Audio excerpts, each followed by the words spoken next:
बच्चा, जीवन में जो कुछ भी घट रहा है तो उसे तुरंत सही या गलत, अच्छा या बुरा कहने लगता है। लेकिन क्या तू जानता है, जो तुझे बुरा लग रहा है हो सकता है वही तेरा भाग्य बदलने वाला हो। आज हम इस पर चर्चा करेंगे। जिसे तुम बुरा समझ बैठे वही तुम्हारे लिए वरदान था। चल प्रेम से सुन और मन में ठहर कर समझ। तू जिसे बुरा कह रहा है वो तुझे मांझने आया है। बच्चा, तूने कभी सोचा है कि जो कुछ तेरे जीवन में हुआ वो अचानक नहीं था। जब भी कुछ टूटता है, बिखरता है, तू घबरा जाता है, परंतु ईश्वर कभी बुराई नहीं करते। वो तो केवल सिखाते हैं। जैसे कुम्हार जब घड़ा बनाता है तो पहले मिट्टी को रौंदता है, गूंथता है, मारता है, लेकिन वो घड़े से बैर नहीं करता, वो तो घड़े को सुंदर बनाना चाहता है।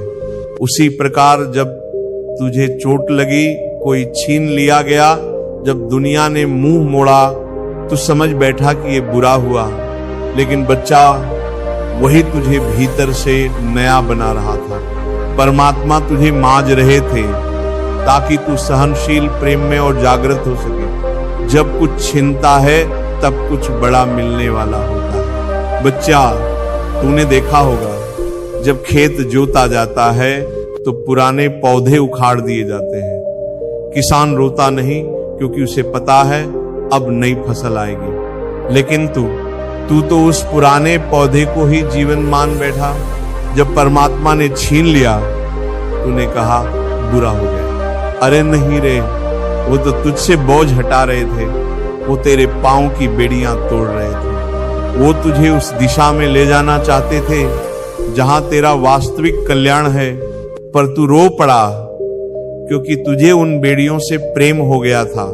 बच्चा, जो गया वह गया नहीं, वह बदला गया है तेरे भले के लिए। हर दर्द एक संदेश लेकर आता है। कभी कभी परमात्मा तुझसे बातें करते हैं पर तू सुन नहीं पाता, इसलिए वो तुझे झटका देते हैं ताकि तू जाग जाए। जैसे माँ जब बच्चे को आग की ओर जाता देखती है तो जोर से पकड़ती है। बच्चा रोता है पर माँ जानती है ये रोना तुझे बचा रहा है। ऐसे ही जब तेरा कोई सपना टूटता है, कोई अपमान होता है, जब सब दरवाजे बंद हो जाते हैं, तब जान ले बच्चा, ईश्वर कुछ कहना चाहते हैं। वो कह रहे हैं बेटा वो राह तेरी नहीं थी, मेरी ओर चल, दुख को शाप मत समझ, वो तो पत्र है ईश्वर की ओर से, बस तू पढ़ना सीख। समय बीतने के बाद ही दिखती है ईश्वर की लीला। बच्चा, आज जो तुझे दर्द दे रहा है, कल वही घटना तुझे आंसू नहीं आभार देगी। तू अभी नहीं समझ पा रहा, लेकिन कुछ साल बाद जब तू पीछे मुड़कर देखेगा तो तुझे समझ आएगा, प्रभु तूने तो मेरे लिए अद्भुत कर दिया, लेकिन उस समय मैं नासमझ था, तुझे दोष देता रहा। यही तो लीला है प्रभु की। वो तुझे ऐसी जगह पहुंचा देंगे जहां तू जाना ही नहीं चाहता था, लेकिन जहां तेरा उद्धार लिखा है वो बंद दरवाजों के पीछे एक नया जीवन खड़ा कर रहे होते हैं। बस तू प्रतीक्षा कर, धैर्य रख। जिसने तुझे रुलाया वही तुझे ईश्वर के करीब ले आया। बच्चा, जीवन में दो ही चीजें ईश्वर के पास ले जाती हैं, या प्रेम या पीड़ा। और तू जानता है अधिकांश लोग प्रेम से नहीं, पीड़ा से प्रभु के चरणों में आते हैं।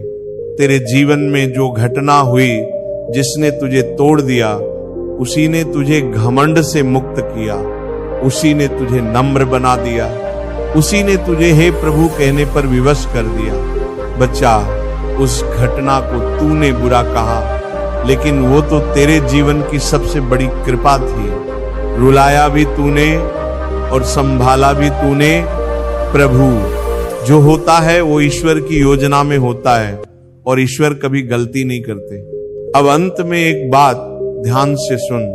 जब कोई बच्चा बीमार होता है, माँ कड़वी दवा देती है, बच्चा रोता है, माँ बुरी है, लेकिन माँ मुस्कुराती है, बेटा तेरे भले के लिए ही दे रही हूं। ऐसे ही ईश्वर ने जो कुछ तुझे दिया वो कड़वा लग सकता है, लेकिन उसमें तेरा कल्याण छिपा है। बच्चा, परमात्मा की योजना तुझसे बड़ी है। तू अगर आज नहीं समझ पा रहा तो दोष मत दे, प्रतीक्षा कर, विश्वास रख, क्योंकि समय आने पर तुझे भी कहना पड़ेगा जिसे मैंने बुरा समझा था वो तो मेरा सबसे बड़ा वरदान निकला। ये बात याद रख, जो होता है अच्छे के लिए होता है, और अगर अभी अच्छा नहीं दिख रहा तो कहानी अभी बाकी है। बच्चा, जीवन में कुछ भी व्यर्थ नहीं होता। हर आंसू, हर चोट, हर घड़ी ईश्वर की योजना का एक भाग है। बस तू विश्वास से जियो और एक दिन दुख भी तुझे प्रसाद लगेगा। राधे राधे।